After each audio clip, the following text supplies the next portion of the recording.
हापूस मानांकन वलसाडने क्लेम केलेला आहे किंवा मागणी केलेली आहे आपण म्हणूया, त्याला विरोधाचं नेमकं कारण काय ते थोडक्यात. आपल्या कोकणातील हापूसला 2018 मध्ये GI मानांकन मिळालं. ते हापूस या नावाने मिळालं. त्याच्या पाठीमागं कोकण हापूस किंवा रत्नागिरी हापूस असं काही नसून आपल्याला फक्त हापूस या नावाने मानांकन मिळालं. जसं मी अनेक वेळा सांगतो की फळांचा राजा आंबा आणि आंब्यांचा राजा हापूस, आणि तो फक्त कोकणात होतो. यासाठी कायदेशीर प्रक्रिया पूर्ण करून आपल्याला मानांकन मिळालेलं आहे.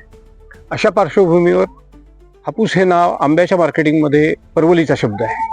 गेली 3-4 वर्षात 5 वर्षात लोकांच्या ट्रेडिंगमधल्या लोकांच्या, त्याचप्रमाणे इतर प्रदेशात आंबे पिकवणाऱ्या लोकांच्या लक्षात यायला लागलं की आता आपल्याला हापूस हे नाव वापरता येत नाहीये, कायदेशीर दृष्ट्या ते गैर आहे. आणि म्हणून मग पहिलं याचं उदाहरण मी देईन की मालावी देशात असंख्य प्रमाणात आपल्या आंब्याची लागवड झालेली आहे. तिथून 2015-16 पासून मालावी हापूस या नावानं आपल्या देशामध्ये आंबा येत होता.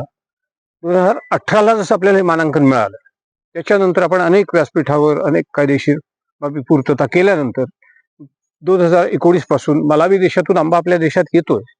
तो इथून नेऊन लावलेल्या झाडांचाच आहे, पण तो आता मालावी मँगोज या नावाने येतोय. तो आता हापूस या नावाने येत नाही.